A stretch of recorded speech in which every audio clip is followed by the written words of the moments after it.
Hi, everybody. Welcome to another episode of Where the Mind Wanders with Spoons and Joe. Say hi, Spoons. Hey there. So we skipped an episode last week, so there was no debut. I guess it'll be yesterday. We're recording on a Tuesday. We had no debut. We took a week off. Spoons had some moving to do, and I had some stuff to do, so we figured we'll just take a week off and we'll start episode 12 the following week, which we're recording now. This will be episode 12. You'll you can catch Where the Mind Wanders on YouTube, where we premiere at 3:30 Eastern Standard Time every Monday. Yeah, so this will be episode 12. And just to give you guys you know a brief synopsis of why we didn't have a episode last week. Spoons just had a big move. Do you want to tell us about that? Sure. Yeah, I've been in the process of downsizing for really the last month or so. And then, so I was going from my apartment into a motorhome. So I decided, um, I don't know, between the price of leasing apartments and stuff right now and everything else going on, I was just like, I think I want to do something different. So I decided to, you know, but I found a motorhome, bought it, and I don't know, trying to get all of your stuff to fit into like something that's mobile. And you got to think about not only what do you actually need and need access to, what what can travel well. So there's like a lot of considerations that I had to have, and I'm still in the process of sort of sorting through my stuff. But as of today, I have most everything that I need back into the motorhome, and everything between basically now between here and one storage space. So, but trying to get it to that point, whew, it was a lot of time and effort and frustration. I had a little bit of furniture I needed to get rid of, and you couldn't even give, I couldn't even give furniture away. Like, I had people lined up to come and take furniture, I thought, and then they backed out or changed their mind or whatever. And so I went to the donation center that was close to me, and they're like, "Yeah, we do pickups." Okay, but we don't pick up if it's not on the ground floor, which I wasn't on the ground floor. So then I ended up scheduling movers uh, to take that stuff to the donation center. So I'm paying to have it moved, and they didn't call me back and tell me when they were showing up. They were supposed to show up next day. It was like 2 o'clock, I think, and I couldn't get through, and all of this stuff. And finally, I went to their website again and I requested another quote so they would call me, figuring out how to game the system. And so they called me back, and I'm like, "Are you guys actually going to show up today?" Because I have other stuff I need to be doing. I think at that point, I had 2 days left to get everything out of the apartment. But finally got all that situated and downsized, and whew, it's been a lot. Just trying to get it all figured out. And then there's a lot of it that I've taken to donation centers and things, and I'm like, why did I wait till now to do all of this? A lot of my stuff, when I moved into that apartment about 13 months ago, um, I never unboxed like probably 80% of my stuff. It just sat there in boxes against the wall, and I was just like, I don't actually need this. So it's interesting. It's like, what's the purpose of holding on to so much materialistic things that you're not utilizing and probably will never utilize. So I don't know. It's been interesting to go kind of through that process. Some of the donations things, like I had a lot of yarn and things like that for crafting supplies that I'd had for probably 7 or 8 years since I did my last. I like to make blankets and stuff. Um, and it had been, at least 7 or 8 years since I had done any of that. So I found the little local yarn club and I donated it all to them. And they're like, oh, we're making baby blankets. And they named off like a couple other things they were doing with those projects. So I'm like, at least I know now that all these supplies are going to be used and used well. So that's all I really want anyway. But yeah, just a lot of this assessing and trying to find the right places for things to go. Mm. Yeah. I've downsized numerous times over the last decade Mm-hmm. or even longer, actually. And I wouldn't say I used to hoard it's not the right word, but I would hold on to things that I really didn't need or didn't want. I'm the type of person that, I get a Tupperware, I get a rice pudding or something like that in a Tupperware, and I want to hold on to the Tupperware. I never know when you never know what I can use this to hold screws or something like, Mm-hmm. um, and so I've always been kind of like that.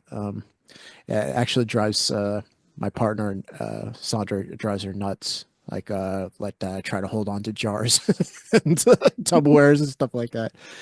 Mm-hmm. So I don't even bother anymore because I don't want it. But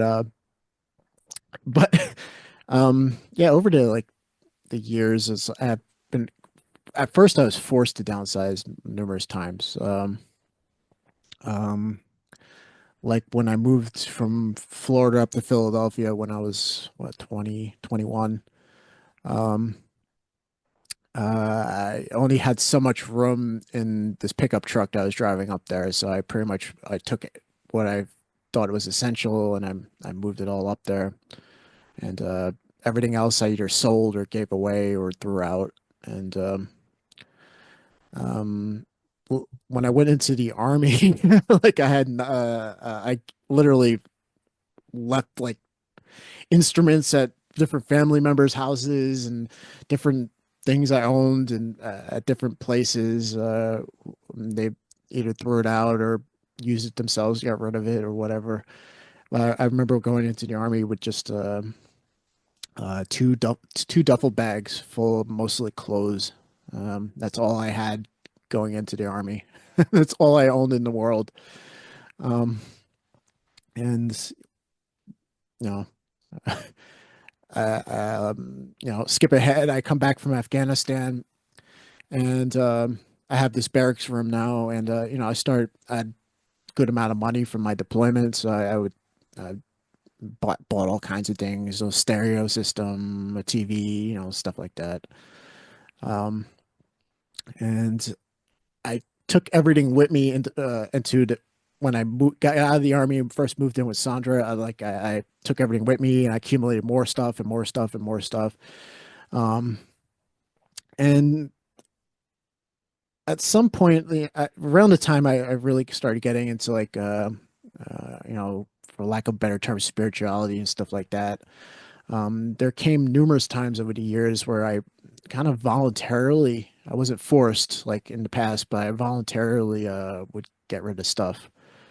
Um, like for instance, I was collecting books for a really long time, for many years. I had a huge library, like huge, like every wall full of books from all anything you can name, all kinds of books, um, from all kinds of subjects.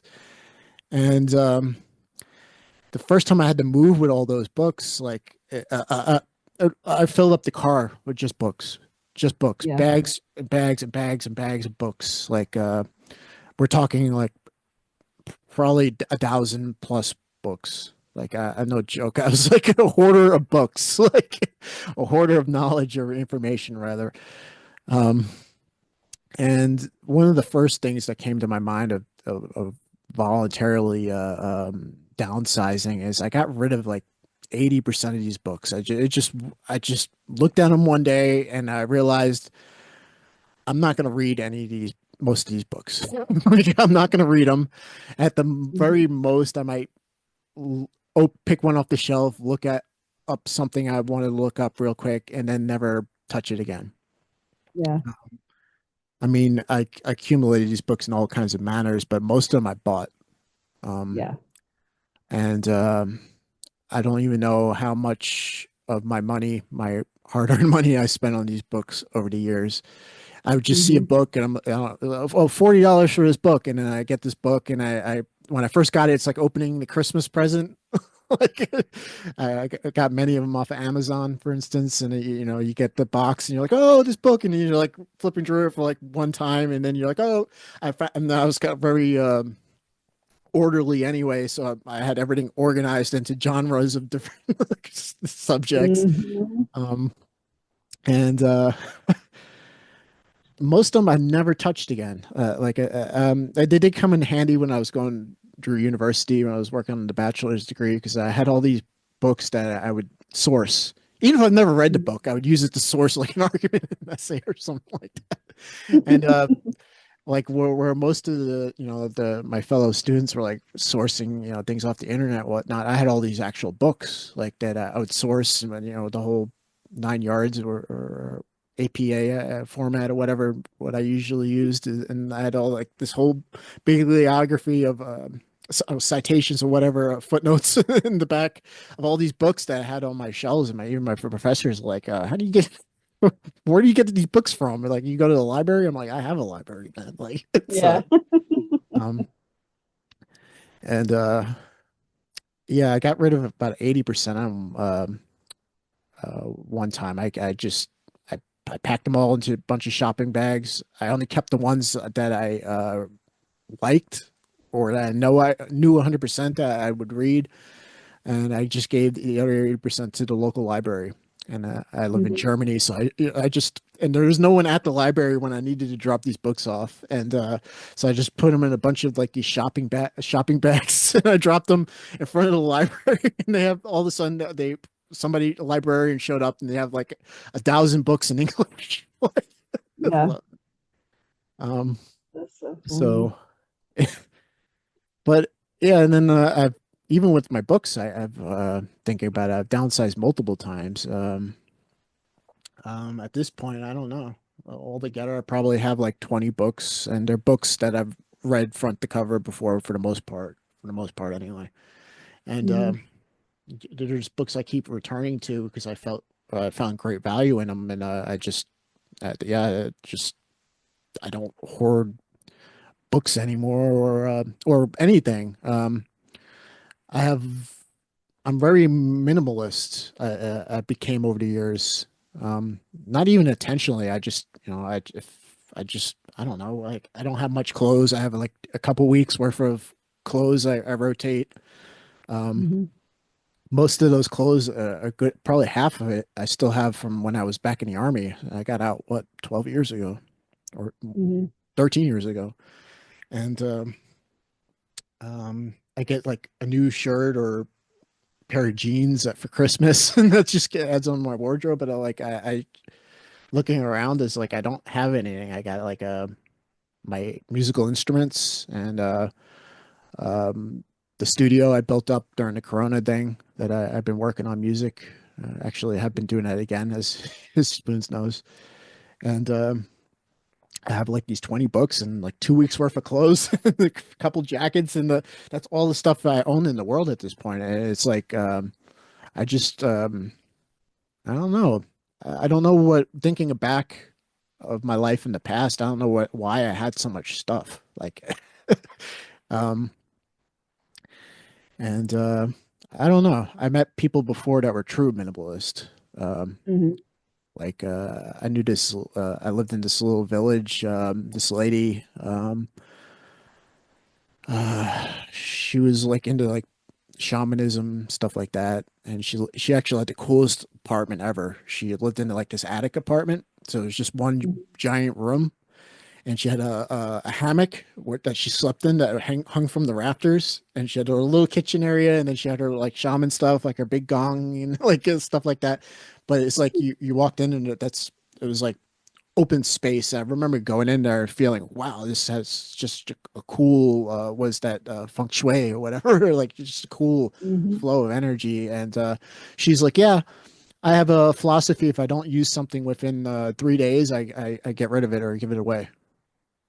Oh So I don't wow. own anything I'm not going to use in the next 3 days. I'm like, wow, that's pretty extreme. Like, um, but I kind of found myself with by no intention really, or just how I kind of unfolded, developed over the years that yeah, I'm kind of at this like point where if I don't touch something for like I don't know 2 or 3 weeks, I don't have it.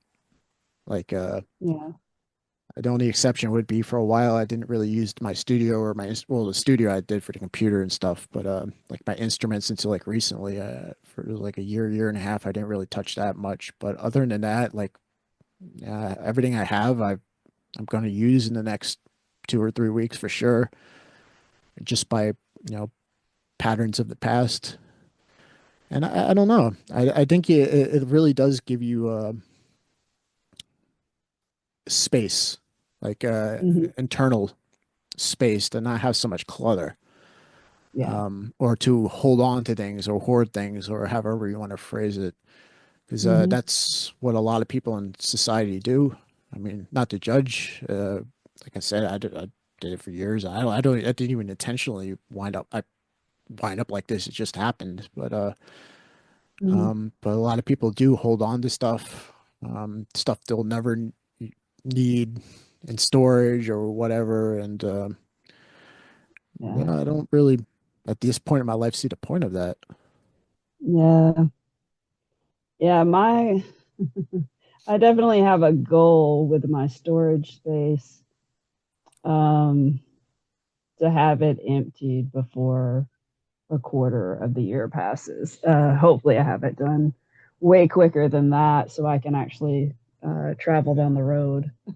But um, yeah, it's definitely nice having less stuff. You were talking about books and things, and I had a day last week that I loaded down the whole trunk of my car and the whole back seat with books and donated. They had one of these big uh, canvas carts that I pushed out there and just filled it completely up.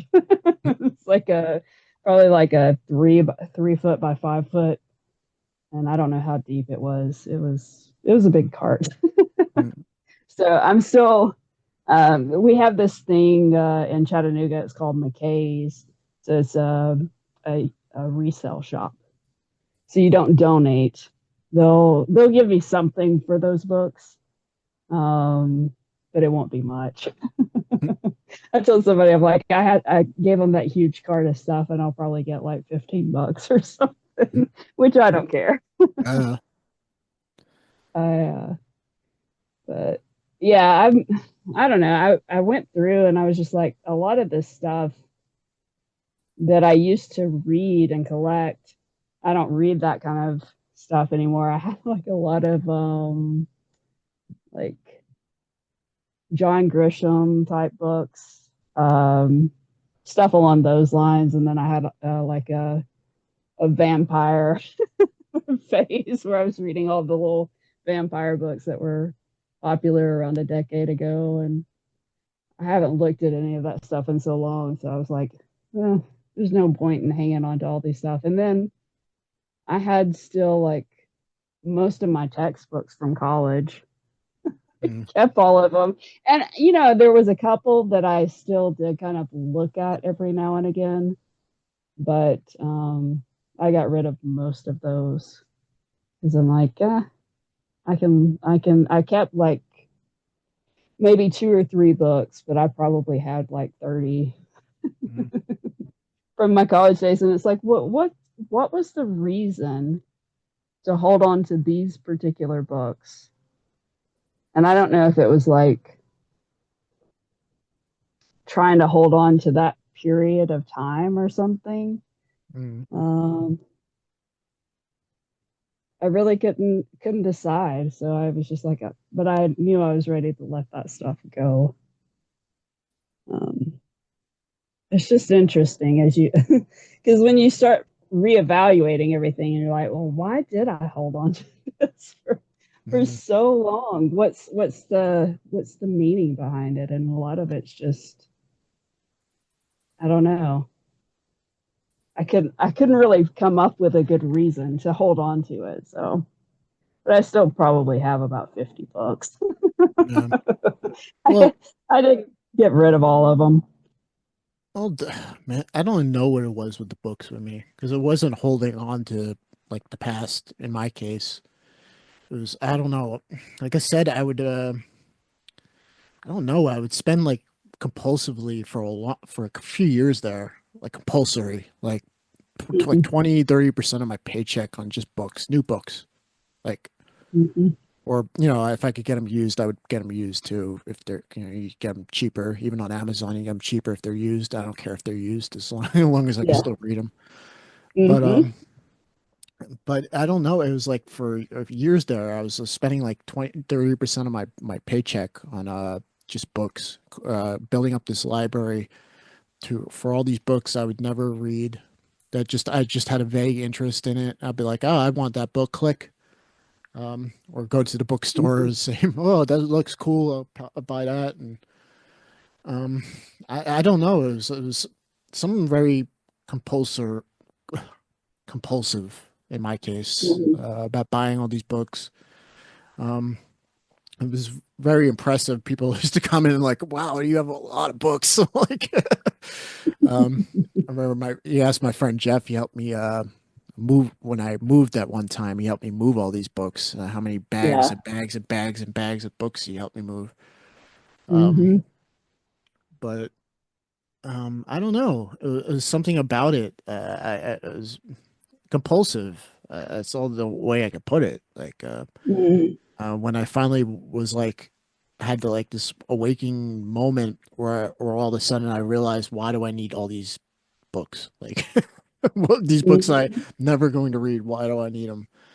Um, and yeah, it was a great relief to get rid of them all. I guess.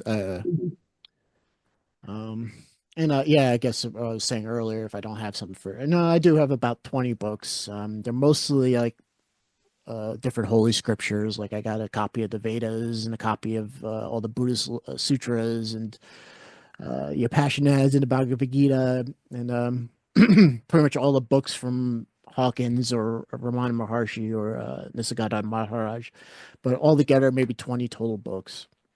And no, I don't Yeah. read them every 2 or 3 weeks. I usually have like one or two on the neck on my next to where I sleep, and I might read some chapters or whatever to get sleepy and fall asleep. But no, so I do Mm-hmm. hold on to these few books I have, and but they're books I found great value in, and I just occasionally am drawn to pick it up again and read it, and I always get something new from it. Um, Yeah. because some of these, maybe I haven't even picked up in a couple of years, and all of a sudden I feel this need to pick one up, and I read it. And how many times over the last months did I pick something up and it kind of answered something? Um, Mm-hmm. so Yeah. maybe it'll come to a day where I don't even hold these books. I actually wonder about that sometimes. Will there come a day where I don't even want to keep these anymore?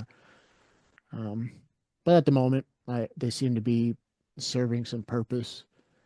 But as for having a giant library, like I still don't know what co that compulsion was.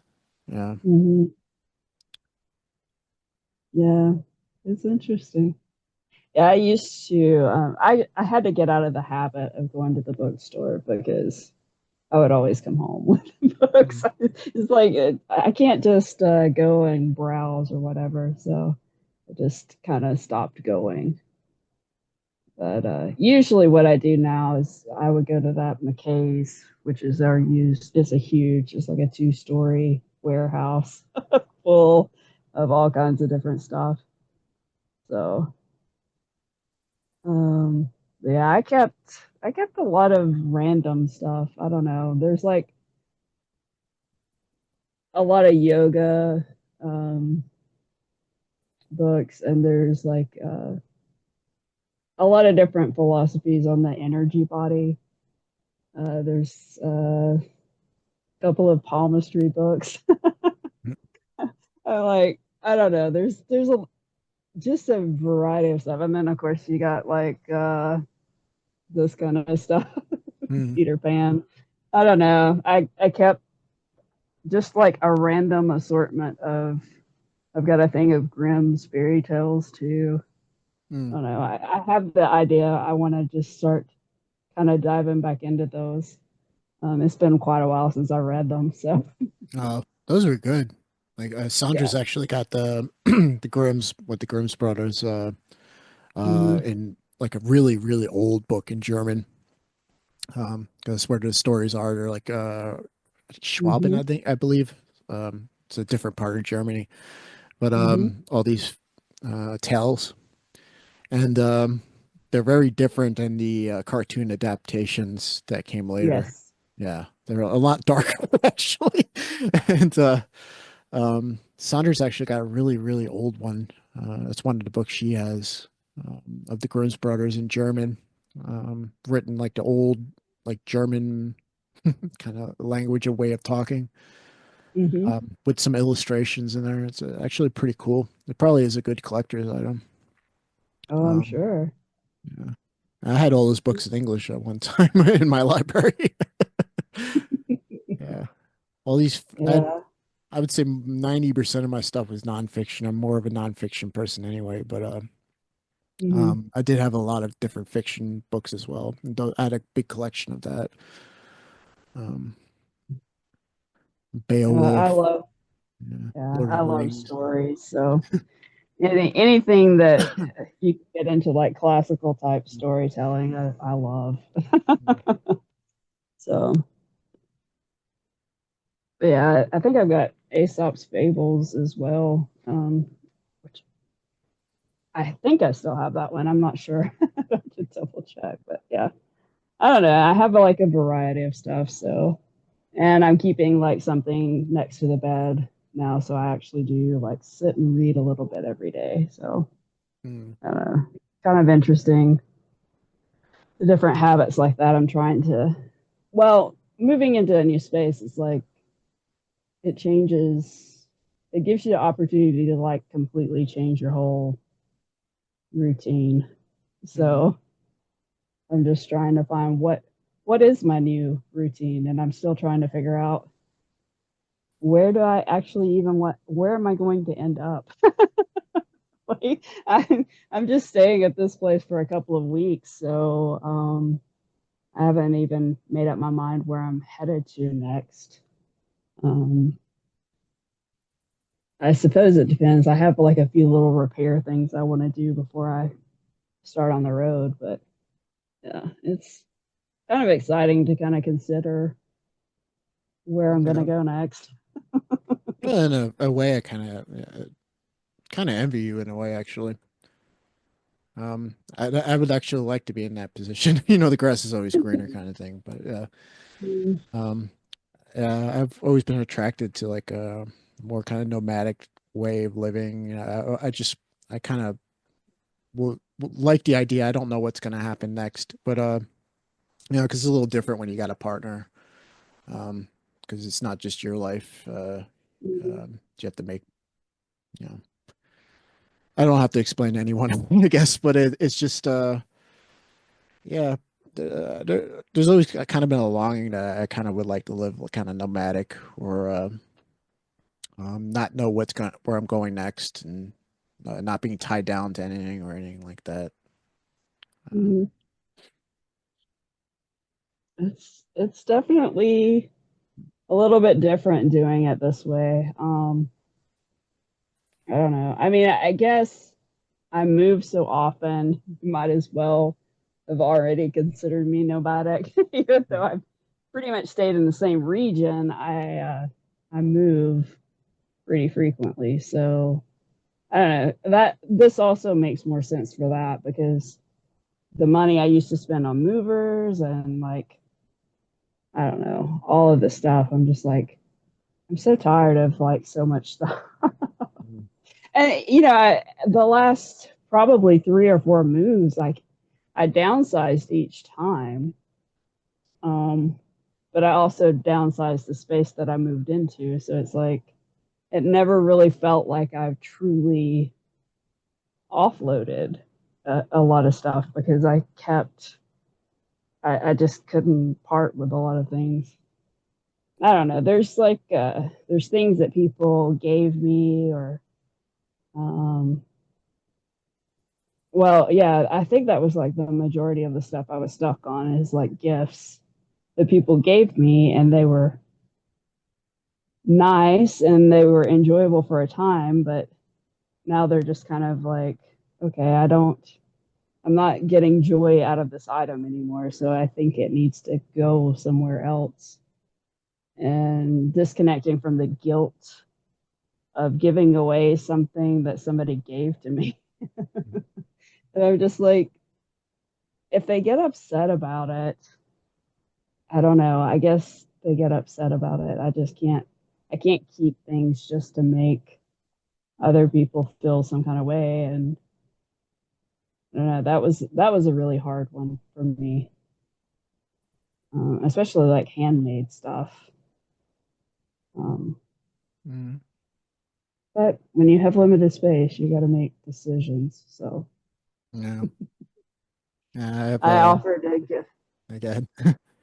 I was just to say I offered to give certain things back that were like big items or whatever, but Mm. a lot of it I just donated. Yeah. So I hold on to birthday cards and stuff like that. I'm like looking at one right now I got for my birthday this year. It'll mm-hmm. probably be up here for another year or two because Yeah. I never have the heart to throw away birthday cards and stuff like that. Mm-hmm. Um, or No, I but get that. luckily most of the things people give me are clothes, and then by the time they give it to me, all the rest of my clothes have holes in it. So yeah, luckily I mostly get clothes. Yeah. Yeah. I mean, I've had like, I don't know, a lot of kitchen appliance, like small appliance stuff. And a lot of that stuff I gave back because a lot of that came from my sister. And I was just basically like, I'm going to box up all this kitchen stuff and I'm going to bring it and put it in your garage because my nephew and niece, at some point will go off to college and maybe they need like, I have this nice set of stoneware dishes um, and a couple of other things that were breakable like that. And I'm like, it can't travel. So um, I gave all that to her, and hopefully they can use that stuff. And if they can't, they can yard sell it or something or donate it to somebody else. I have no doubt it'll go to use somewhere at some point. So, um, yeah, it's crazy. Yeah, I think And I, my final downsize because I plan on moving I guess next spring. mm-hmm, Um, I think my final downsizing will be I'll probably be very close to that shaman lady at that point. That's the kind of way I feel. If I'm not going to use something in a few days, I'm not going to have it. Um, yeah, but luckily for I have a partner that likes to have everything, so like, I'll have my special little corner of my stuff, and then the rest of it yeah, will be hers. But uh, yeah. Oh no, it's funny. When I was turning in my keys and stuff at the apartment, I was telling them what I was doing, and this lady's like, "Oh, I'd love to do that." She had a husband, 2 small kids, and I'm like, "You don't want to do that. You don't want to live in such a small space with that many people. That's kind of crazy." But I said, I don't even know if I lived with somebody, I'd be like, you can get one and we can park side by side. That's an idea. I'm gonna bring that up. Like, you have your little, space, and I have my little space, and that's I don't know. Yeah, I'm so freaking want my own space. So yeah,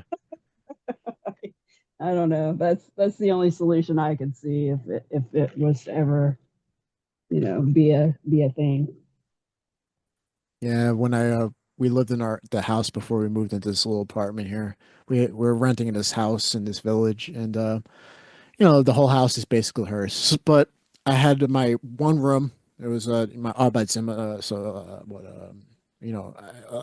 your man cave or whatever, your workroom, what Mhm. study. Well, I don't even know what to call it, but it was like Arbeitszimmer in German. I had my one room where I had all my books and a stereo and my computer and my desk. And I loved having just my one room that was just mine. Mhm. And of course, I cluttered it with all those books at the time. But if I could just get myself one of those, just for my, my computer here, my music studio stuff, and I'd be content with just Yeah. that, to be honest. But Yeah. yeah, the motorhome thing, I never really thought about that. I don't know how that would go over if I said that, but yeah, how about you get yourself a motorhome? I get mine, and I'll come out hang out in your motorhome, or you can come hang out in mine. And we'll hang out together. But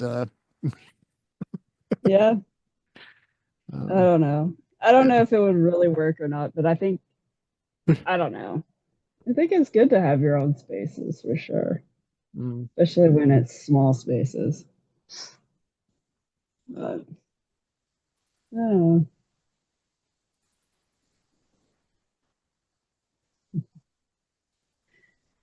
yeah, Yeah. Uh, oh, I just totally drew a blank. mm, I think I'm still just a little bit tired from all of that moving. I was telling you earlier, this is the first day I haven't had like pretty significant body aches or whatever from mm, trudging up and down those stairs, man. It's just like, oh, the older I get, the more I'm just like, oh, I don't want to do this. mm,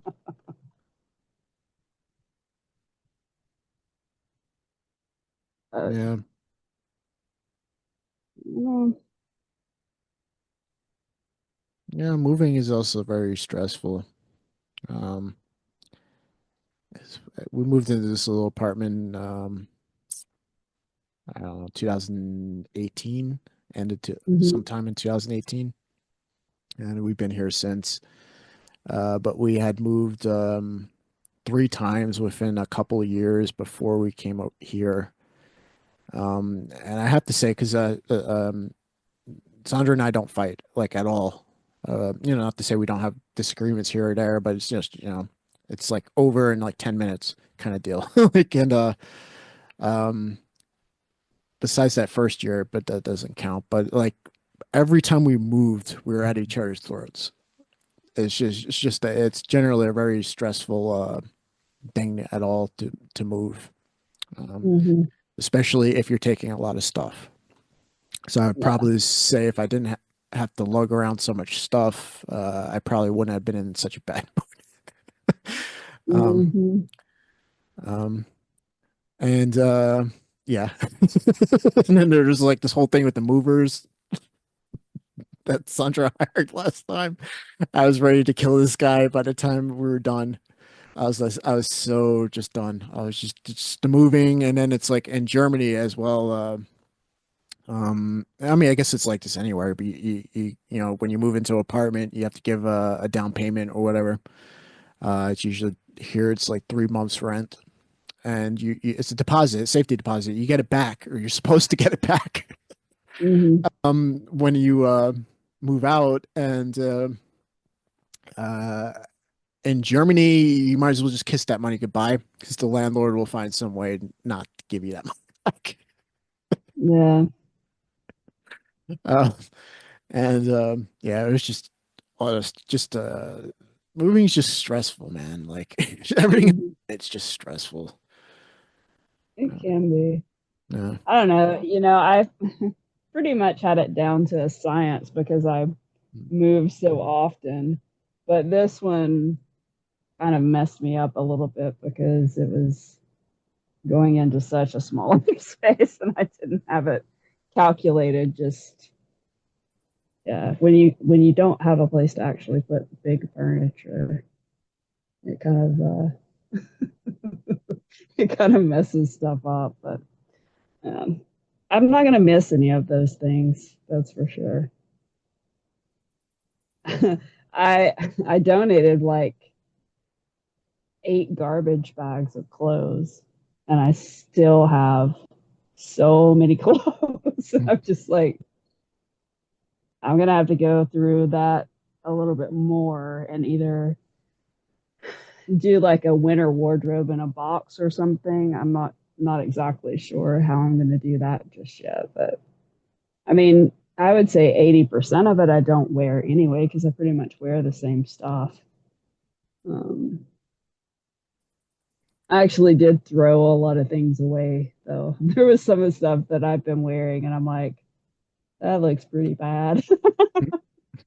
I mean, I have t-shirts and things like for I don't know. I keep my stuff pretty well, as far as like keeping it pretty well intact and stuff. I left last year. Well, about this time last year, I flew out to Arizona with my friend Michelle, and we visited with Sharon while we were out there.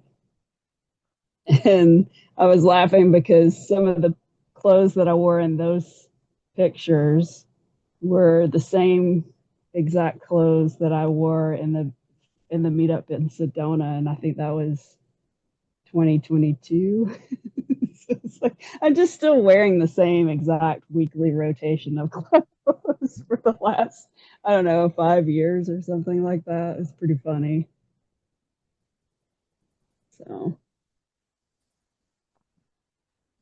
I don't know why I have so much other. if I'm if I'm just wearing the same stuff, I should just have that. And I don't know.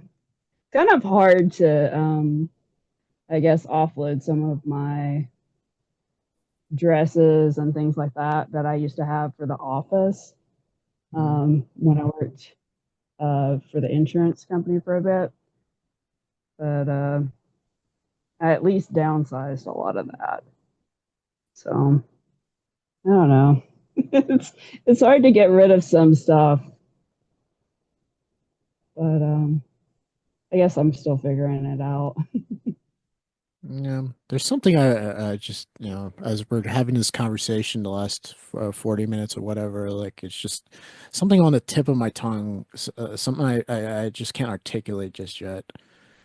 But what comes to my mind immediately is, the Buddha saying that every suffering all comes from attachment.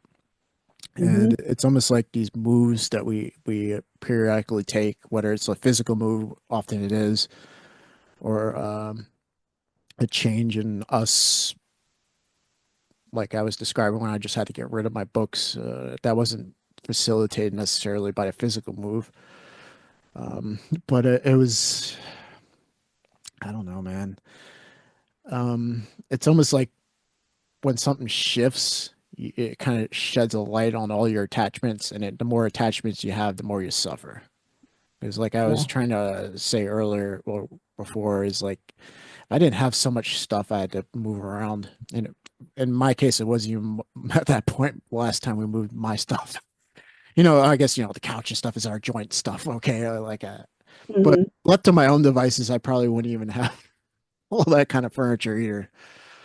Um, but it's like, yeah, the more attachments you have when something shifts, either a physical move or something internally, um, and that light gets shined upon it, the more you're holding on to, the more you do indeed stress out and suffer on and on. Yeah. Mm. Yeah. I mean, I suppose it's when you're doing the letting go process, it's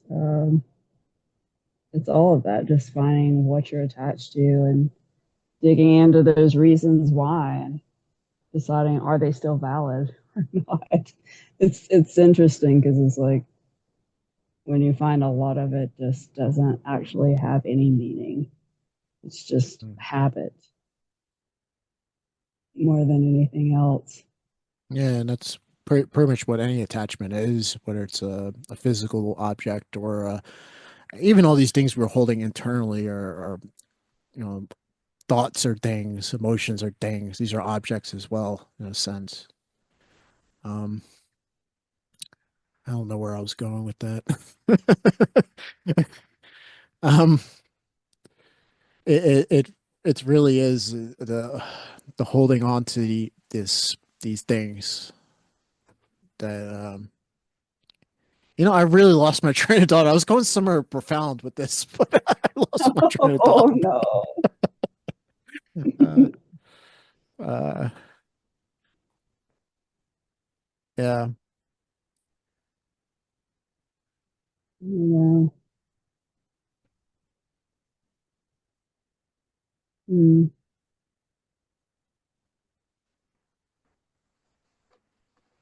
I'm sure it'll come back yeah, at some point. yeah. Maybe it wasn't important. The more things you hold, folks, the more weight you hold. Yeah. And as things change, where it's a physical move or a move internally, trying to hold on to things. Oh, okay, it's starting to come back a little. There's something about comfort. Like, yeah, it's like you hold on to these things because you have it's comfortable to you, and then you realize that that's not exactly true. Like Mm-hmm. it's actually causing a lot more stress and Mm-hmm. pain. This whole comfort idea, because it's like I don't know. It's just like I don't know. Yeah. Well, I mean, I can definitely speak to that. Just talking about the wall of boxes that I had in my apartment for 13 months that I just stared at every day and I didn't do anything with it until it was time to move out. And, you know, it's literally living with excess clutter and it nags at you every day that you don't address it. It's like Yeah, a physical representation of things that you're just trying to ignore and not yeah. address. I think So, you hit it right there. What you just said, where I was going, and I guess I should talk about it some other time because it's just my brain is like wait today or whatever. yeah. But yeah, it's yeah, it's a physical representation of something that we all deal with all the time. Like I don't know how many times would something shifted in me, and something really big seemed to have shifted in me in the last 6 months, or probably longer at this point, where everything is being rearranged, and my whole life style is being rearranged. The people that are around me have been, for the most part, rearranged at this point, and it was all these holding on to ideas that was I don't know how to put it, holding me back or causing unnecessary stress and suffering. And I guess this whole physical moving thing, when you hold on to a lot of objects, is a good, if anything, analogy of Mm-hmm. pretty much how life is at any period, whether we're dealing with physical objects or metaphysical objects or whatever, um, thoughts, belief systems, ideas. Um, but I guess the thing is, either you do it voluntarily or life seems to smack you and you're forced to do it. I guess Yeah. I'm trying to go with all that. Hmm. Mm. Yeah, it eventually. sorts itself out, that's for sure. Yeah. You know, you can only hold those things for so long until it just the weight becomes too much. And the universe corrects those things. Mm. um, I don't know. We were talking a little bit before the show, and I was just like, I'm not sure what all I shifted in this move, but I feel like the stuff that started happening in life around me, I'm starting to like get these certain interactions again that I'm just like, I don't even know what to do with it. I don't even know what to do with some of these interactions because I'm like, obviously, my energy has shifted. And so it's causing like this, it's drawing certain things to me. And I'm just like, I'm still in this process of trying to even figure out uh, if it's a me or a them thing. If it's just, I suppose it's always like a me thing in that I need to figure out how I want to like address these certain things. But it's been an interesting week. I'll give it that.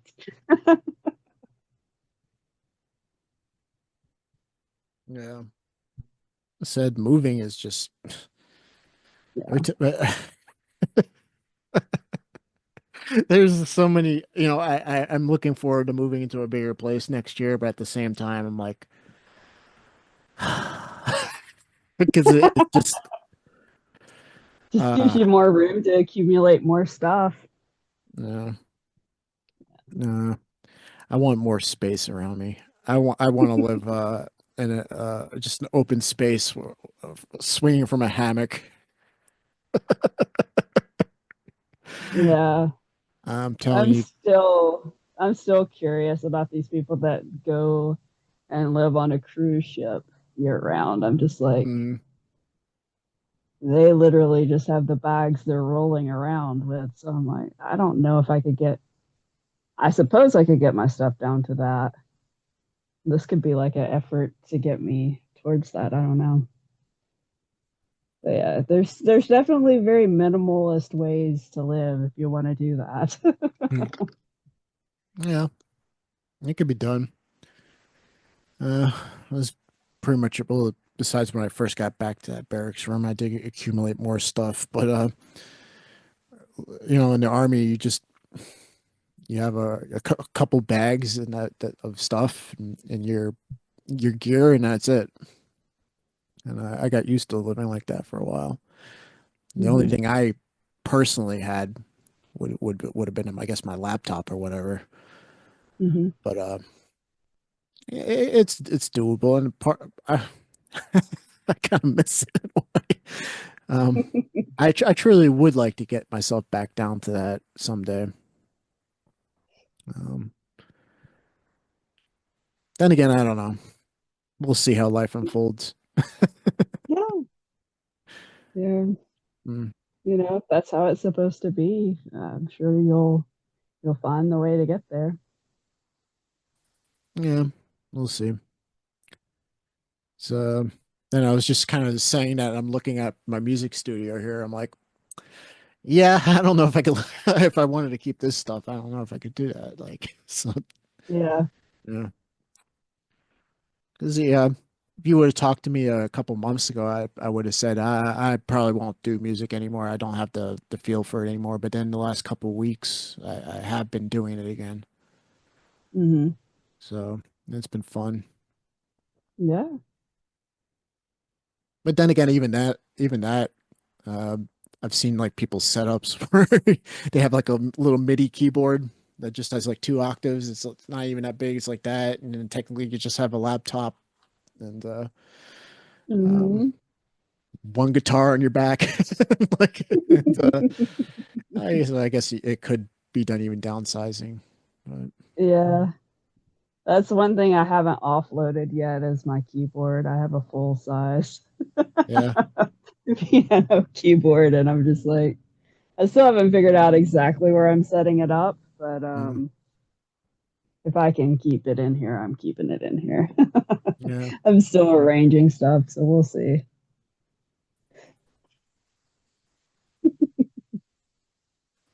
Yeah, there's some stuff that I just couldn't get rid of yet. I don't know. The further you go, I think the easier it gets. Yeah, I don't know. I suppose there's a way to do that mobile Mhm. if you wanted to do it. And if you wanted to like record, you could like I'm sure there's spaces that you could record at. Well, there's been whole albums that were recorded in a motorhome. Hmm. Um, I can't think of the producer's name right now, but he's produced a few like famous bands, famous albums, and his studio, he set it up in a motorhome, um, Hmm. like his mixing studio and all that. He turned like the Hmm. shower into like a vocal booth, and Oh, how neat. Yeah. yeah, and something about the a motorhome and the acoustics is like supposed to be the perfect like environment for mixing, so it translates Uh-huh. across all kinds of stereo systems and stuff like that. I Yeah. can't think of what bands I can't, I'm spacing on it right now, but famous albums that have been recorded in just a motorhome, uh, Yeah. completely recorded, mixed, mastered inside a motorhome, uh, Hmm.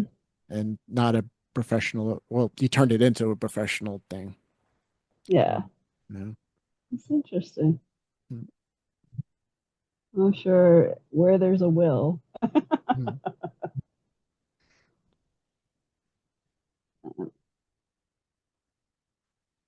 Yeah, I know there's some podcasters that travel around in like a motorhome and do their podcast from a motorhome. So it's a interesting, interesting way to do it. I don't know. Trying to figure out a spot to like set up and everything in here. So I don't know if this is going to be the spot where I set up every week, but this is the spot where I picked for this week. Well, good as So spotted any. yeah, yeah. So be interesting to see how it all develops. Yeah. Uh, I think I'm out of talking points this week. Yeah, me too. But you know what? I've been watching the time this episode, and Uh-huh. we're pretty much at an hour. So, um, yeah, I'm kind of out of it this week as well. Been very tired last few days on into this day. But I think we, Hmm. gave a good episode for our week hiatus or whatever. Yeah. And I think we covered some good things to think about minimalism and um, downsizing and moves, physical or analogy. Hmm. So I guess it's Yeah. a good spot to wrap up. All right, guys. You can catch Where the Mind Wanders with Spoons and Joe at 3:30 Eastern Standard Time every Monday on YouTube. Um, we also have a Telegram channel, and I just realized that we forgot to upload last week's. Anyway, we also have a Telegram channel that eventually we also get content up there. Um, and we probably will be getting onto other platforms as well. I know I want to make maybe a TikTok to share some of our shorter clips. That's another thing, guys. We've been putting out clips, 3 or 4 a week, besides our regular premiere that we do every Monday at 3:30 Eastern Standard Time. We put out like a 5 or 10 minute clip or whatever periodically through the week of things that might be interesting and things that maybe you can share. And it's a lot easier to share like a 5 minute video than an hour podcast or whatever. So definitely check out some of those clips. And if you're in, share them around. If you found any of these clips interesting, we provide the links where you go back and watch the full episodes as well. Um, Like I said, I think I will be on TikTok shortly and probably on other platforms. And yeah, so thank you again. Thank you guys for tuning in to this episode. And definitely click like, share it around, subscribe to the channel, and if you haven't already. And until next time.